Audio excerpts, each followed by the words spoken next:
반갑습니다. 승자의 저주 대우건설 아파트 푸르지오의 몰락에 대해서 한번 알아보도록 하겠습니다. 중흥건설이 업계의 도급순위 6위의 대우건설을 전격적으로 인수를 했습니다. 대우건설의 대표적인 브랜드가 푸르지오고 중흥건설의 대표적인 브랜드가 중흥 S클래스입니다.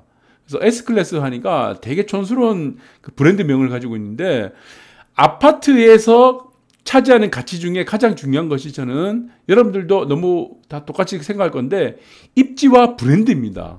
그러니까 브랜드가 입지만큼 중요하다는 거죠. 그래서 뭐 요즘에 지어지는 하이엔드 아파트도 무엇입니까? 뭐 안에 뭐 어떻게 되고 이런 것보다도 그 아파트의 네임밸류, 브랜드가 차지하는 가치가 크기 때문에 너도 나도 다 하이엔드 아파트를 지향하고 있는 것이다 라고 보고 있죠. 그래서 앞으로 대우건설과 중흥건설은 승자의 저주가 될 것인지, M&A를 통해서, 아니면은 시너지 효과, 규모의 경제 효과로 인한 이 대우건설과 중흥건설의 날개를 달 것인지, 이 부분에 대해서 좀 보셔야 될 것 같아요. 자, 제가 지금 노래를 한 곡 좀 들려드리도록 하겠습니다.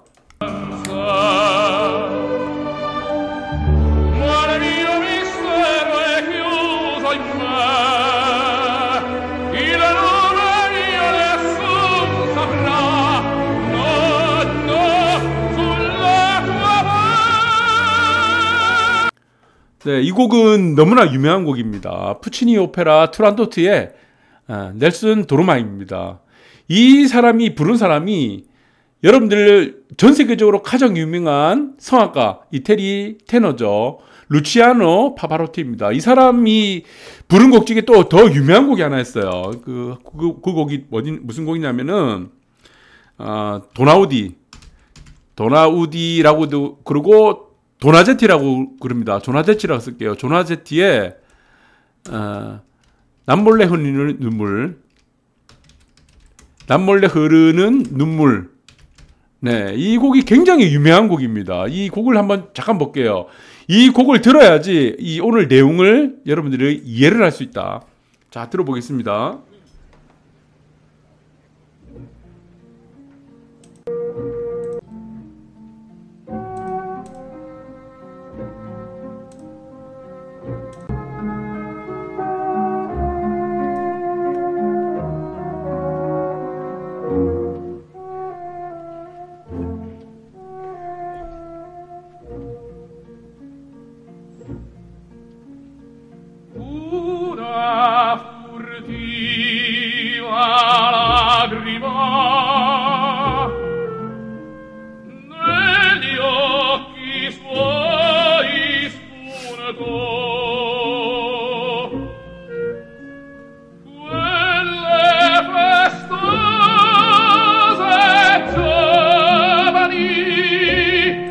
자, 여기까지만 듣도록 하겠습니다. 자, 이 곡은 오페라 곡입니다. 사랑의 묘약 중에, 도나우디의 사랑의 묘약 중에 남몰래 흐르는 눈물이라는 곡입니다. 너무나 유명한 곡이라서 음악을 좋아하시는 분들은 웬만하면 다 아실 거라 겁니다. 아실 거라 생각 들고, 여러분들의 음악 정도의 수준이라고 한다면은 뭐 도나우디 정도, 도나제티 정도는 다 알고 계실 겁니다. 그래서 다시 돌아와서, 네, 저 사랑의 묘약이 무엇입니까? 오페라 도나우디, 도나제티의 오페라 사랑의 묘약. 이 사랑의 묘약이 무엇이냐면은, 이 묘약만 갖고 있으면은 사랑을 다 차지할 수가 있어요. 그래서 어떤 사랑하는 사람에게 내가 그 사람을 차지하고 싶은데 방법이 없는 거야. 그래서 이 약장사한테 가서 약을 달라고 했습니다. 그러니까 이 사람이 약을 아주 비싼 값에 판 겁니다. 그 약이 무엇이냐면은 사랑의 묘약이라 그래요. 그래서 이 사랑의 묘약만 있으면은 한 잔씩 걸치고 나면은 그 사람이 다 내 거 된다는 하는 겁니다. 그래서 그 사람은 좋아가지고 비싼 돈을 지불하고 이 묘약을 가지고 와서 그녀에게 갑니다. 그러나 이 사랑의 묘약은 엄청난 비법이 있는 게 아니에요. 알고 보니까 이게 뭐냐면은 싸구려 포도주입니다. 싸구려 포도주. 예, 이 내용이 그 싸구려 포도주, 포도주, 와인. 여러분 와인 좋아하잖아요. 그러니까 무슨 되게 비싼 와인도 아니고 2, 3천 원짜리 와인이 있잖아요. 그것을 지금 사랑의 묘약이라고 해서 팔은 겁니다. 근데 이게 어떤 일이 벌어졌냐면은 이 사람이 이 정말 이 사랑의 묘약이라는 이 싸구려 이 와인을 가지고 이 사람은 정말 값비싼 사랑의 묘약이라고 생각했죠. 그래서 그녀 앞에 다가가서 뭐 와인을 이 묘약을 주고 막 주거니 받거니 한 겁니다. 그런데 정말 이 사랑의 묘약을 먹고 나서 사실은 싸구려 포도주인데 이 여자가 그 남자한테 반해버린 겁니다. 정말 웃긴 얘기입니다. 우리가 보시면은 뭐 약도 있습니다. 약을 드시면은 효과가 전혀 없는 약도 심리적으로 이 약이 나한테 효과가 있을 거라고 믿어 의심치 않게 되면은 병이 호전되는 효과가 있다고 하죠. 네, 그런 일들이 비일비재합니다. 그게 또 하나의 약이라고 친다면은 이거죠. 그래서 M&A 시장이라는 부분이 기업 인수합병입니다. M&A 시장이 있습니다. 멀전 앤 어퀴지션인데, 그러니까 기업 인수는 멀전이고 어퀴지션은 합병입니다.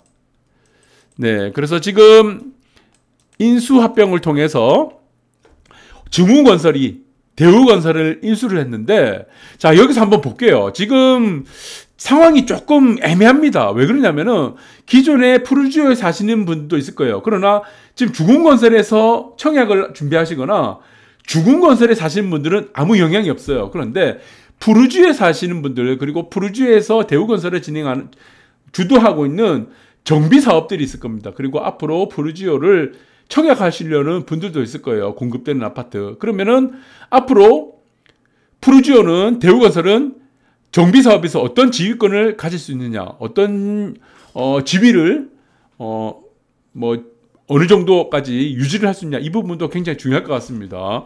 그러니까 중흥건설, 대우건설 인수에도 주택 브랜드 통합 안 한다고 하죠. 네, 그걸 안 할 것 같으면 왜 인수합니까? 중흥건설이 인수할 이유가 없다는 겁니다. 다 관여를 하게 되어 있습니다. 왜? 중흥건설이 대우건설 주택 브랜드 통합하지 않으려면 왜 인수하냐? 그 비싼 돈을 왜 지불하냐는 거죠. 말이 안 되는 소리고, 여기서는 중흥건설입니다. 본사고 연봉만 중흥의 2배입니다. 새우에 먹힌 고래 대우건설 내부 술렁한다는 얘기죠. 네, 그래서 브랜드 가치는 제가 볼 때는 하락에 불가피하다. 저는 그렇게 보고 있습니다. 치명적으로 하락한다 그러면은 아마 자금 사정이 안 좋게 된다 그러면은 시장에서 중흥건설과 대우건설, 푸르지오마저도 버려질 가능성이 굉장히 높다고 보고 있는데, 여기서 가장 큰 문제가 있습니다. 무엇이냐면은 M&A, 기업 인수합병을 하게 된다면은 우리가 지금 M&A라고 칩시다. 이유가 분명해야 되죠. 첫 번째 이유가 무엇입니까? 네, 시너지 효과입니다. 두 회사가 합쳤을 때 시너지 효과 얼마큼 발휘해야 되느냐. 시너지 효과가 무엇입니까? 1 플러스 1은 2가 되어야 되는 게 아니고 이 둘이 합쳤을 때 1 플러스 1이 3이 될 수도 있고 4가 될 수도 있는 것이 바로 시너지 효과라는 겁니다. 그 시너지 효과를 발휘를 해야 되죠. 그러려면 어떻게 되냐. 자, 대우건설이 중흥건설을 인수하게 되면은, 자, 여기서 보시면은 대우건설이 있고 중흥이 있습니다. 중흥 S클래스라는 이 중흥건설이 있는데, 대우건설이 중흥건설을 인수하게 되면은 이것이 시너지 효과가 되는 거예요. 그런데 지금은 반대로 됐죠. 중흥건설이 대우건설을 인수하게 되면 이 시너지 효과가 전혀 없습니다. 왜? 기존에 대우건설이 갖고 있는 푸르지오의 브랜드까지도 다 갉아먹는 거예요. 이미지를 다 훼손하는 겁니다. 여기서 주체가 중흥이기 때문에. 그래서 이것은 시너지 효과가 전혀 없다고 보고 있는 거고, 두 번째는 무엇입니까? 규모의 경제 효과입니다. 규모의 경제. 우리가 규모의 경제 효과는 여러분들이 잘 아실 거예요. 라면 하나를 생산하는 거하고, 라면 한 봉지, 라면 100개를 10,000개를 생산하는 거하고 비용이 다르다는 겁니다. 그래서 이 비용 그래프는 어떻게 됩니까? 경제학에서는 대부분 그래프는 반비례입니다. 네, 반비례. 여기서 1개당 코스트, 비용을 위에는 세로축으로 보게 되고, 이건 수량이라고 봅시다. 퀀티티 수량이라고 보면은 수량이 늘어나면 늘어날수록 어떻게 되냐? 비용은, 한 개당 비용은 줄어든다. 반비례죠. 우리 반비례는 여러분들 잘 아시죠? 반비례의 대표적인 게 무엇입니까? 한계효용 체감의 법칙. 다 반대입니다. 그래서 대부분의 경제학에서 보시면은 그래프는 거의 대부분이 이게 반비례 곡선이에요. 반비례 곡선. 그리고 반비례 곡선 아닌 곡들 있죠. 네, ISLN 곡선에서 만나는 BP 곡선. 예, 여기서 무역 곡선이라고 그러고 균형 곡선이라고 합니다. BP 곡선. BP 곡선이 이렇게 되기도 하고 기울기가 밑으로 가게 되면 어떻게 된답니까? 네, 이자율이 떨어지고 자본 이동이 자유롭게 되면은 BP 곡선은 밑으로 떨어진다. 그러면은 어떻게 됩니까? 투기가 전 세계적으로 돈이 된다고 그러면은 전 세계적으로 어디든 다 투자를 한다. 네, 이게 투자의 아주 기본이죠. 그래서 규모의 경제가 효과가 있으려면 어떻게 되냐? 이것이 지금 대우건설이 중흥건설을 인수하게 되면 규모의 경제가 있죠. 왜? 중흥건설의 브랜드도 올라가기 때문에. 그런데 중흥건설이 작은 중흥건설이 큰 대우건설을 인수하게 되면 주체가 되면 어떻게 됩니까? 중흥건설이 주체가 되면은 대우건설의 브랜드도 다 갉아먹기 때문에 규모의 경제 효과가 전혀 없는 거예요. 전혀 안 나온다는 겁니다, 이게. 그렇게 되면 나중에 어떻게 되냐? 지금은 앞으로는 땅이 없습니다. 이제 일본처럼 가게 되면 앞에는 이제 땅이 없죠. 개발할 땅이 없죠. 그럼 대부분이 어디로 갑니까? 정비사업으로 가게 되어 있습니다. 정비사업. 이 정비사업의 대부분은 무엇이죠? 재개발, 재건축이죠. 그러면은 중흥건설이 대우건설을 인수를 했으니까 이제는 이것이 주인이 중흥건설이죠. 그러면은 재개발, 재건축 사업장에서 누가 지금 푸르지오 브랜드를 선택하겠냐는 겁니다. 이게 이제는 하이엔드 자체가 아니기 때문에 푸르지오 서밋이 있습니다. 서밋. 이 서밋 자체도 이제 다 버려집니다. 이거 이제는 이거 선택 안 해요. 사람들이. 아시겠습니까? 그래서 이거는 규모의 경제 효과가 전혀 없고 그 다음에 첫 번째 시너지 효과도 없습니다. 전혀 안 나와요. 저는 제가 볼 때는 10년 안에 유동성 위기 맞는다. 저는 두 회사가 부도난다고 보고 있습니다. 이거. 저는 두 회사가 시장에서 사라진다. 부도난다고 보고 있습니다. 제 개인적인 의견이지만 정답지 딱 드릴게요.